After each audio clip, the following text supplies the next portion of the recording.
Hey guys, this is Brandon coming to you to do an interview today. This has been a long time in the making, but I'm glad that we're finally getting a chance to sit down and make this video and bring this out to you guys. I'm here with my friend Jordan Duncan, Flatwoods Forge, and we're going to talk about some of the great things that Jordan's making. I know you guys have seen me show off the knife here in the video numerous times, and you guys have seen the crowbar that I have in my raid bag.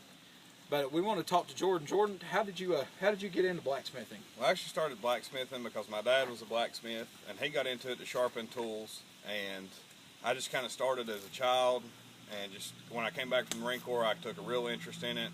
Started really going after the knife making, the custom work, and just kind of went from there and improved as I went. Big camp knives down to little scalpel style knives, and just everything in between. And then started making camp implements and stuff like your pry bar, and just stuff that was a little more useful to go along with the knife sets.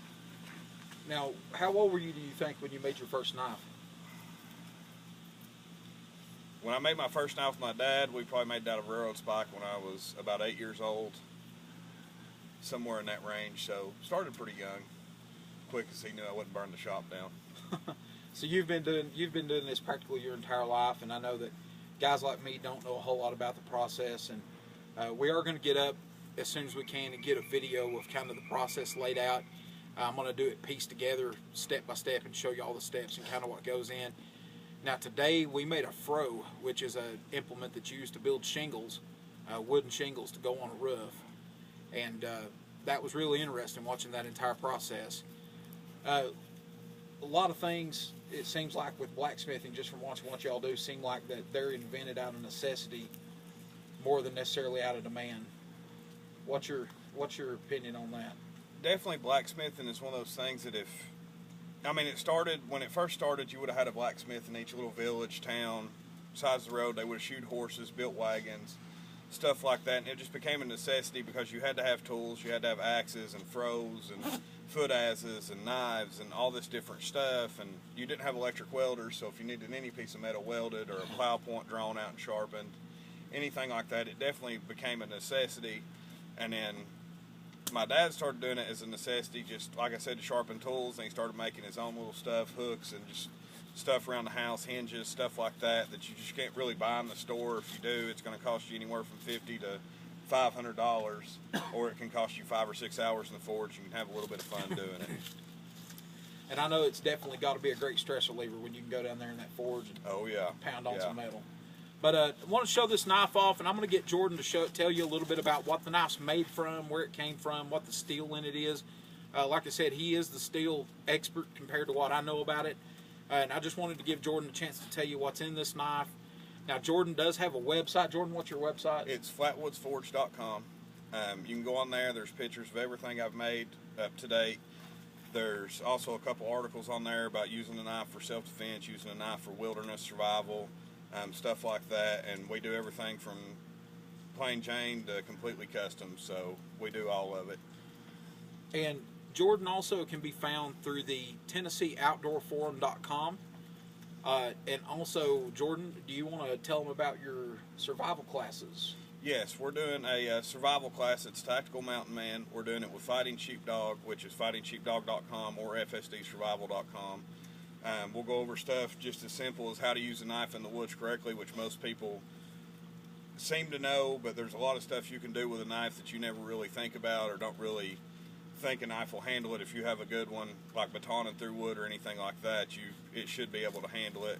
And we'll also go over basic fire making, patrol tactics, infantry tactics from my time in the Marine Corps, and we'll just go from there. And Jordan, tell us a little bit about this knife here. This knife right here was actually one I made for myself, and Brandon here saw it, and he really wanted one of my knives for a long time, so we had worked out a deal. This knife is 1095. This knife is W1 steel out of a Nicholson file. I left the file marks in it. This was also done in the old school as kind of a proof mark to prove that you had good steel in your blades. They would a lot of times leave the file marks into a worn out file they worked into a knife as a proof mark on what it was made from. And this was drawn out by hand, obviously, and then I used a belt grinder a little bit just to pull the bevels in, but everything else is hand forged.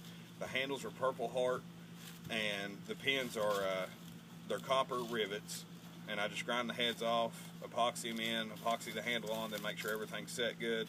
I use a 10,000 pound epoxy, so you're going to bust the wood long before you ever knock it off the knife. And then I temper these to about a 58 to 62 Rockwell hardness on the edge, and I do a softback draw temper, which leaves about a 48 to 50 Rockwell on the back, which gives you a good springy knife, not something you're going to break if you wedge it, if you pry with it, the abusive stuff you normally shouldn't do with a knife anyways, but they should be able to handle it if it's built right.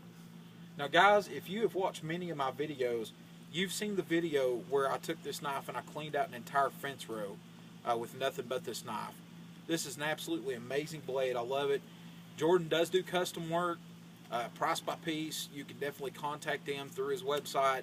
You can contact him through Tennessee Outdoor Forum. And Jordan can definitely get with you if you're interested in getting a custom knife made the old way via blacksmith, coal fire forged. If it's something you're interested in, I highly implore you to check Jordan out. Come shoot him a message. Very personable guy. Treat you like family. And Jordan, show him the big Flatwoods Forge buoy. All right, here's that one back. Thank you. And this was actually, when I got out of the Marine Corps, this was one of the first ones we made, and Dad had a lot to do with this one. My dad did. This one is made out of a truck spring. It's 5160 steel. It's a burn-through oak handle, and then I wrapped it in paracord just to give it a little more tactical look. The guards on it are horseshoes. Everything's welded in together. It's good and tight and solid. It is a heavy knife. It's a camp knife style that you would tie to your pack more than you would belt carry, but it's definitely belt carryable if you don't mind a little bit of extra weight. It's not something you're going to break very easy. You can take a sledgehammer to this knife and drive it through a piece of wood, and you're not going to snap anything like this. It's 3/8 of an inch thick on the back. It's 10.5 inch blade, and it's just a big, heavy camp knife that's going to do any chore you need to do around a campsite or out in the woods. This thing is absolutely awe-inspiring just to see in person, guys. It is a big, and you've guys seen me mess with SP-10 Marine Raiders, and this thing could eat the SP-10 Marine Raider for breakfast.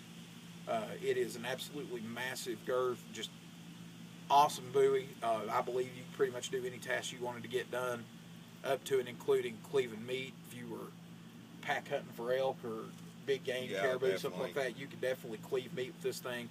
It is an incredible, incredible blade. So guys, that's about it for today. I want to thank Jordan. We've been out here on our Tennessee Outdoor Forum field day that we've had this weekend, and I'll tell you, it has absolutely been an eye-opening experience. I've learned more just by watching some of the knowledge these guys had than I've learned in a long time, and I can't wait to get back, post up these videos, and let you guys see some of the stuff we've done today. I want to thank you guys for watching, for tuning in. Come check out TennesseeOutdoorForum.com. Come check out FlatwoodsForge.com and show Jordan some love. Come over and see what we can find that he can fab up for you, make for you. One other little thing I want to show you too. Y'all have seen this before. I've showed it in other videos. Is the pry bar. Jordan also made this pry bar. So it's not only making knives. It's not only about making knives. Jordan also does implements. One of the guys that was here forging today made a bottle opener out of a railroad spike. So I mean, there's a lot of things that you can do with this stuff. If there's something you might be interested in having done, give Jordan a contact and see what he can tell you. I'm sure that he might be able to figure out a way to get it done for you. Guys, I want to thank y'all for watching. Have a great day.